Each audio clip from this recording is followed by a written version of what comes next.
Si tout le monde est équipé et prêt à partir, on va pouvoir débuter. Donc ça va être une session qui va être un petit peu rock'n'roll. Vous allez être mis à contribution tous. Et donc l'intitulé, c'est l'initiation, se lancer dans la facilitation graphique. Donc merci à tous d'être là. Hop.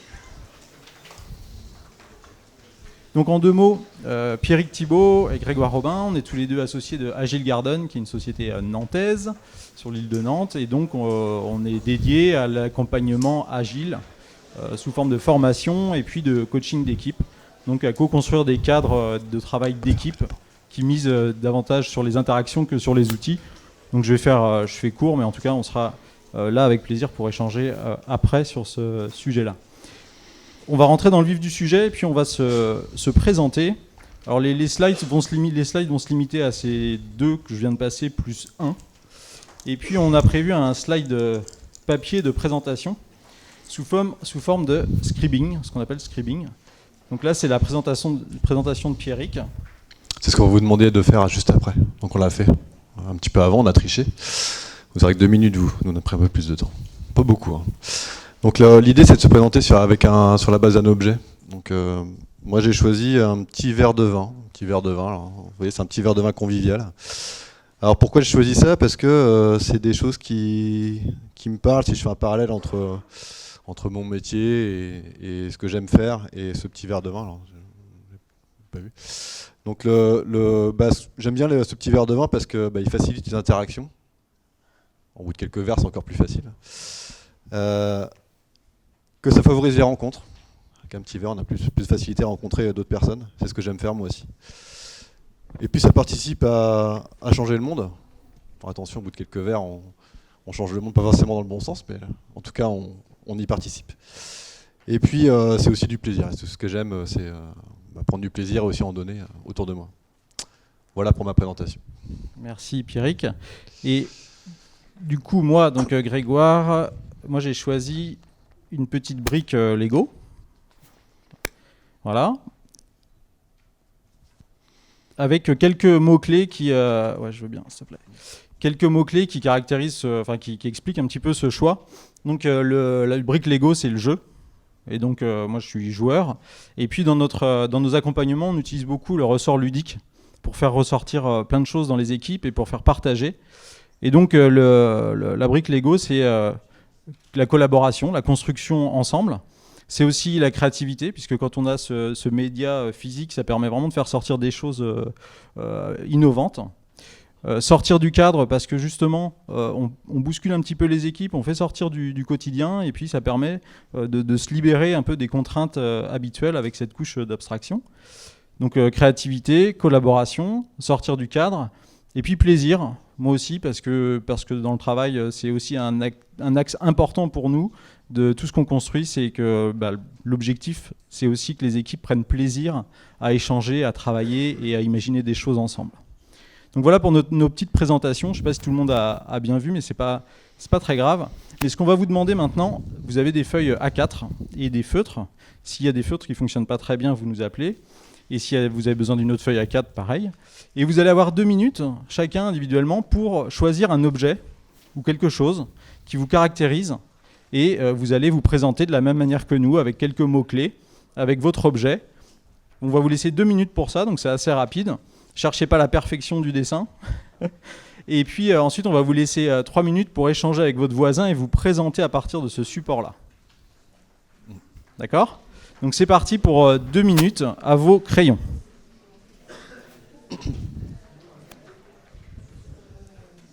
Ça va être bon. Donc là, j'ai aperçu pas mal de fleurs et de café. Je sais pas si c'est la tonalité de l'assemblée. Donc en fait, ce que je vous propose maintenant, c'est de vous tourner vers un voisin. Si vous ne le connaissez pas, c'est encore mieux. Et puis on vous laisse 3 minutes pour échanger l'un et l'autre, pour vous présenter à partir de ce support, de ce choix que vous avez fait. C'est parti.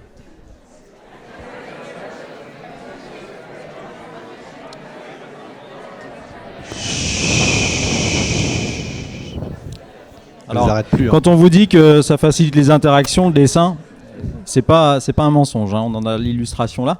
Merci de jouer le jeu aujourd'hui. Donc un dernier petit slide, voilà, qui introduit bien la suite de ce qui vous attend. Alors, ce qui va se passer maintenant, c'est qu'on va vous raconter l'histoire d'un scriber en herbe. C'est un peu notre histoire aussi. Et puis, vous avez une feuille A3. Et donc, elle va vous servir à scriber, c'est-à-dire à dessiner, à raconter graphiquement l'histoire qu'on va vous conter. Et cette histoire-là, évidemment, il y a une partie graphique avec du dessin, mais vous pouvez aussi mettre des mots-clés, et ça, c'est important pour la compréhension. Donc, c'est pas 0 mot, mais c'est s'appuyer sur le visuel. Donc là, on a, quand je disais que c'est rock'n'roll, avec les moyens du bord, on a Pierrick qui est sur les écrans et puis qui est ici, en vrai, physiquement. L'idée, c'est que vous pouvez raconter cette histoire en recopiant ou en vous inspirant fortement de ce que fait Pierrick. Et puis, pour les plus téméraires, vous pouvez aussi laisser libre cours à vous, votre écoute, votre manière de faire et votre manière de retranscrire ce qu'on va pouvoir se dire maintenant. Donc là, vous avez la feuille A3 et des feutres, et puis on va pouvoir commencer. Est-ce que vous voyez à peu près ce qui se passe ? Alors, je donne juste le premier tips, ça c'est en bonus, c'est offert. C'est qu'en facilitation graphique, on écrit prioritairement en majuscule. Voilà, en lettres d'imprimerie majuscule. Et ça participe de la lisibilité ensuite et de l'utilisation collective. Alors, ce facilitateur en herbe, c'est quelqu'un qui travaille dans l'informatique, qui a gravité sur un certain nombre de projets et qui a participé à beaucoup de réunions. Donc, dans ces réunions de lancement de projets, d'avancement avec les clients en interne, etc., il a constaté qu'il y avait beaucoup de blabla. Alors, on parle énormément et puis on a du mal à faire le tri sur ce qui est important. Et puis, quand les comptes rendus arrivent, souvent, il y a une surabondance d'informations. Alors, au mieux, on le parcourt. Au pire, on ne l'ouvre pas. Et puis, on compte sur notre mémoire auditive pour aller aborder la suite des projets. Donc, ce n'est pas tellement satisfaisant. Et puis, c'est assez frustrant. On a une certaine impression de perte de temps. Donc, ça, c'est son constat. Et puis, un midi, avec ses collègues à table, il aborde une discussion un petit peu complexe. Et puis, il y a une incompréhension. Donc, il y a cette incompréhension-là entre les différents interlocuteurs. Et puis, son collègue lui dit « Bah ouais, mais moi, je ne vois pas du tout ce que tu veux dire. » Et là, il se met à prendre son stylo. Et puis, sur un bord de nappe, comme vous avez déjà dû tous faire, commence à faire un petit schéma pour expliquer finalement sa pensée. Et là, la réaction, c'est « Bah oui, c'est bon sang, mais c'est bien sûr. Maintenant, je vois ce que tu veux dire, je comprends. » Et donc, cette personne-là, qui est ce scriber en herbe, se dit que finalement, c'est peut-être pas mal d'utiliser le schéma et c'est peut-être pas réservé au restaurant et au coin de nappe. Alors, ce scriber commence à réfléchir à la manière de faire pour s'approprier un petit peu ce nouveau média pour lui. Et il commence à se renseigner un petit peu, à acquérir des techniques de base. Et ces techniques de base, elles sont composées, par exemple, de vocabulaire et de grammaire graphique. Le vocabulaire et la grammaire graphique, ce sont des éléments simples, le plus simple possible, et qui permettent de structurer, d'organiser un visuel pour faire passer de l'information. Alors dans ce vocabulaire, je vais volontairement un petit peu lentement pour laisser le temps à chacun, et à Pierrick aussi.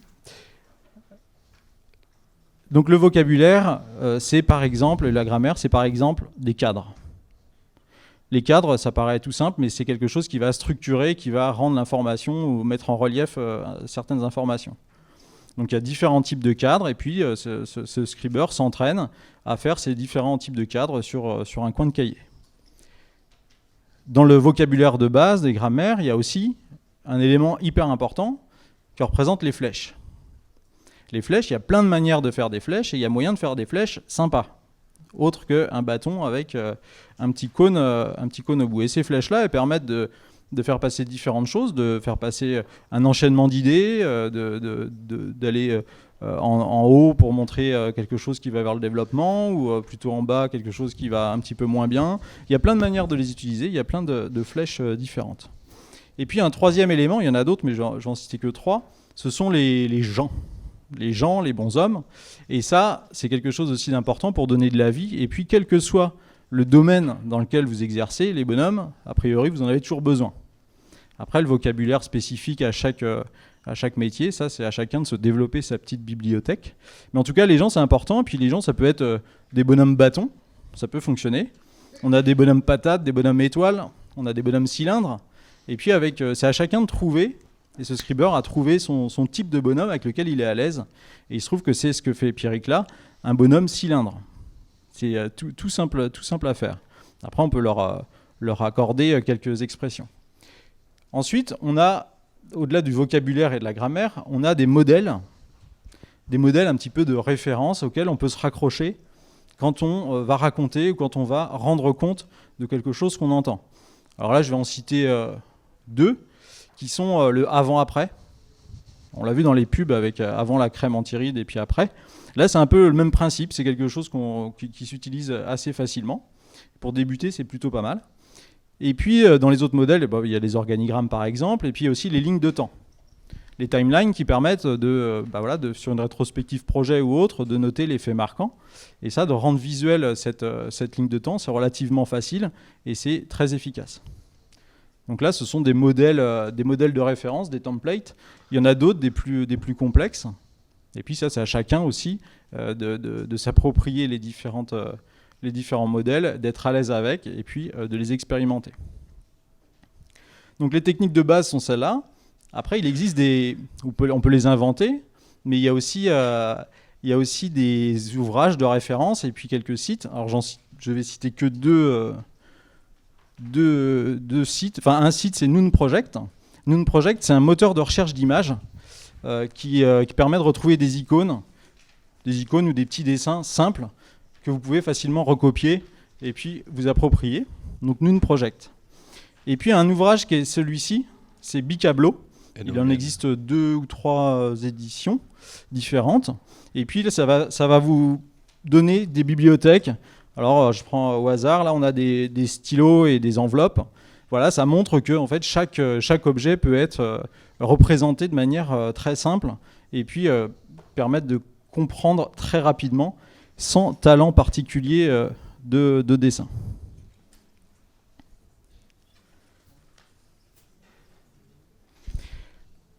Alors une fois que ce personnage-là, ce scriber en herbe qui pensait ne pas savoir dessiner, a commencé à se rendre compte que finalement, sans talent de dessin, on arrivait à rendre des choses visuelles et puis agréables, il s'est mis à pratiquer. Alors pratiquer d'abord, c'est pratiquer sur une prise de notes personnelle. Donc là, dans un rendez-vous client, une conférence, une réunion, on va se mettre à croquis-noter, on peut appeler ça comme ça, et donc on va prendre ces notes personnelles en ajoutant des éléments graphiques.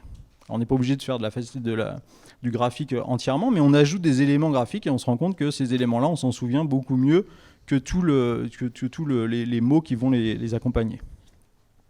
Donc dans la prise de notes, et puis dans les réunions, finalement, ce scriber, au bout d'un moment, se dit qu'après tout, il y a peu de risques à prendre le stylo et puis le feutre et puis à se lancer pour synthétiser ou pour rendre compte sur un paperboard. Et donc là, c'est le début, le scriber est né et puis il va aller essaimer parce que ça va donner envie aussi aux autres. Donc il va continuer à pratiquer et puis de réunion en réunion, de conférence en conférence, il va finir par s'approprier ces techniques-là.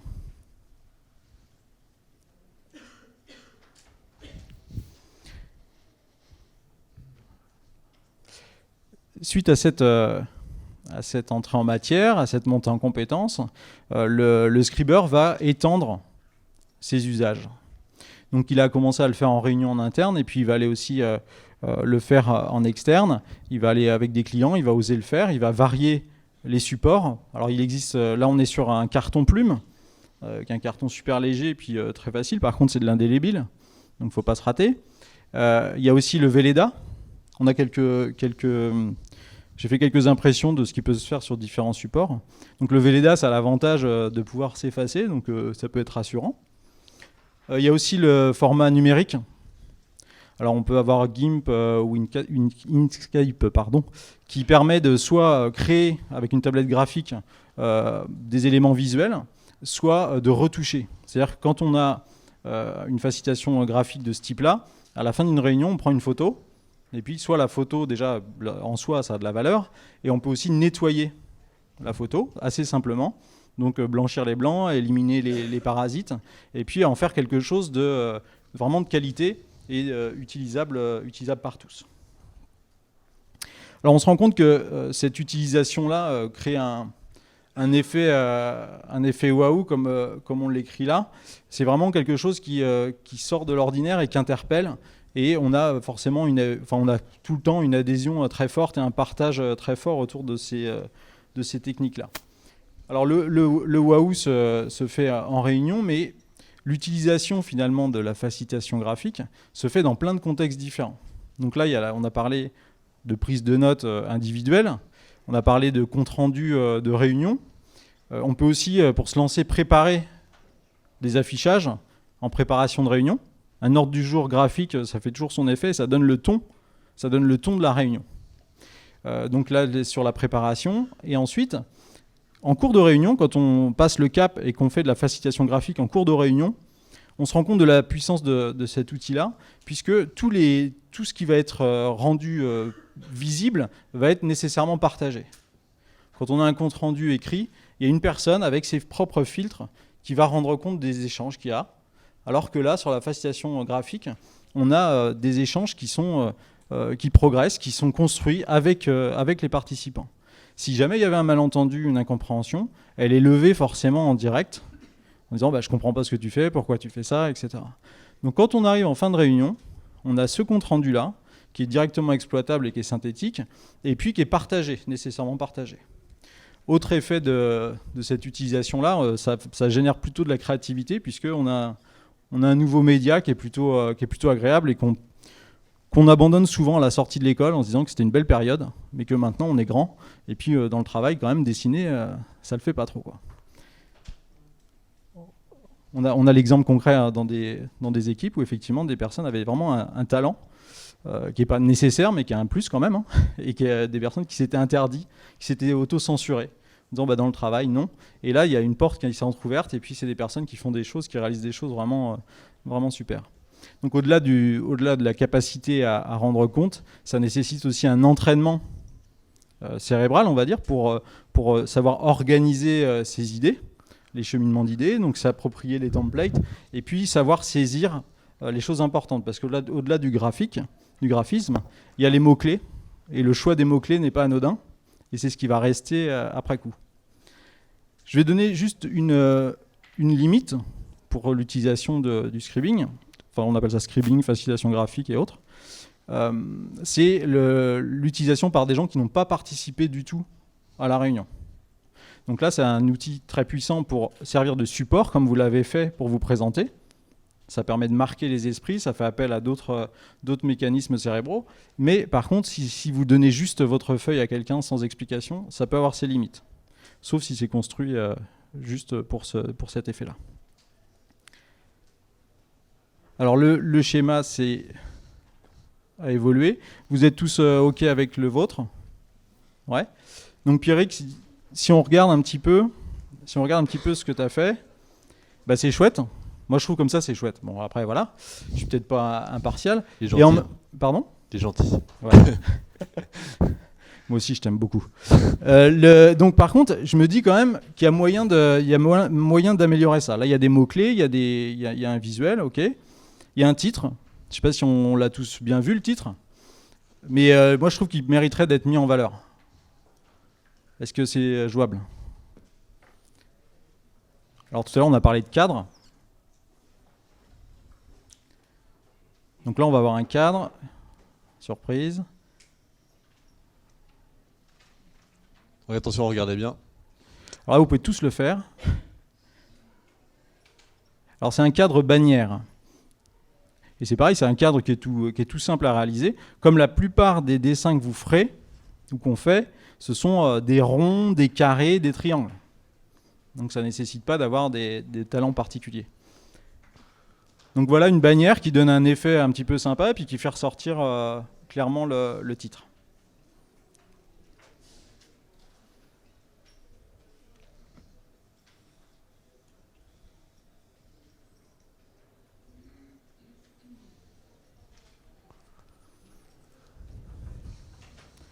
Alors au-delà du titre, moi perso, je trouve que ça manque un petit peu de clarté, c'est-à-dire qu'on ne voit pas bien les ensembles, les différentes étapes, ou en tout cas les idées, les groupes d'idées. Donc est-ce qu'il y a moyen de... Donc là, il y a moyen, oui. Je m'y attendais un petit peu en même temps. Mais là, du coup, ça va être un encadrement nuage. Pareil, c'est hyper simple à réaliser. Et on va voir que globalement, le dessin va gagner en lisibilité.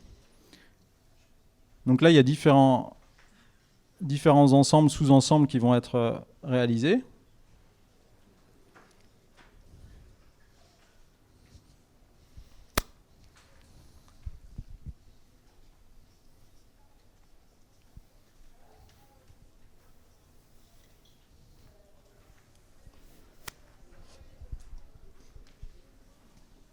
Je crois qu'on arrive au bout du temps, Pierrick. Si tu peux.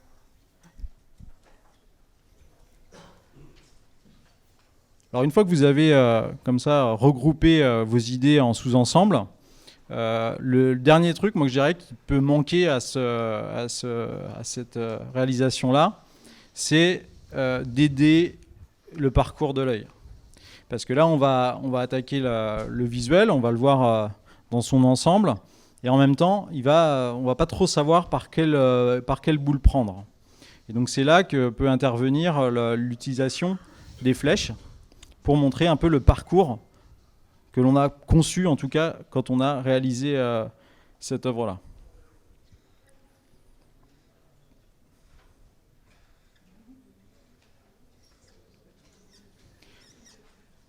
Donc là, Pierrick réalise un parcours. Alors on imagine le chemin qui est nommé dans le titre.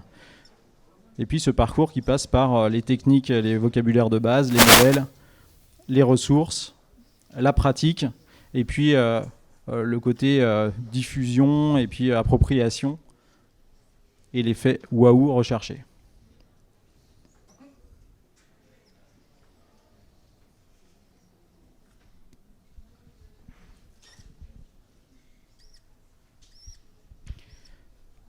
Et pour terminer, parce que je crois qu'on a commencé en retard, on va prendre un petit peu de temps encore, mais il manque. Je sais que Pierrick se déplace jamais sans feutre de couleur. Là, vous allez être limité par votre seul feutre, mais l'utilisation de la couleur, ça peut aussi aider à marquer les choses, à mettre en relief certains termes ou à faire apparaître clairement l'idée forte d'un dessin. Alors le conseil qu'on donne, c'est de limiter le nombre de couleurs, parce qu'après ça fait un peu prairie d'été, voilà, ça perd un petit peu en force. Donc de choisir vos couleurs, celles qui vous conviennent, celles qui s'associent bien, et puis de se limiter à 2, voire 3. Nous, ce qu'on utilise, parce que je n'ai pas parlé du matériel, donc le matériel de base, c'est, vous l'avez tous à portée de main à votre bureau. Après, il y a un certain nombre de feutres qui peuvent exister, qui permettent de repasser sur du noir sans que ça bave, etc. Il y a ces feutres-là qui servent par exemple pour du Velleda et du papier. Et donc c'est à chacun de trouver à la fois son support et à la fois son matériel.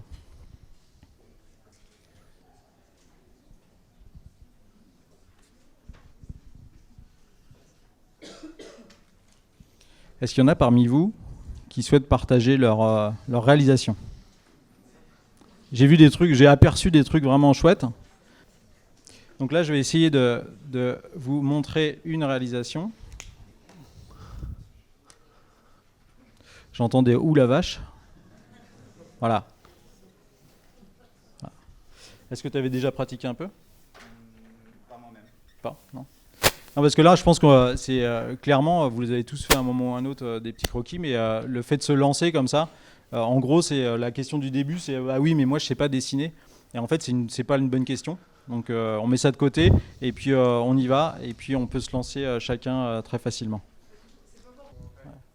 En fait, il y a à la fois le côté individuel, c'est-à-dire que chacun peut prendre ses propres notes, et à la fois, par exemple, Pierrick, quand il est sur un moment collectif, va aller rendre compte au fur et à mesure. Donc, il va synthétiser, etc.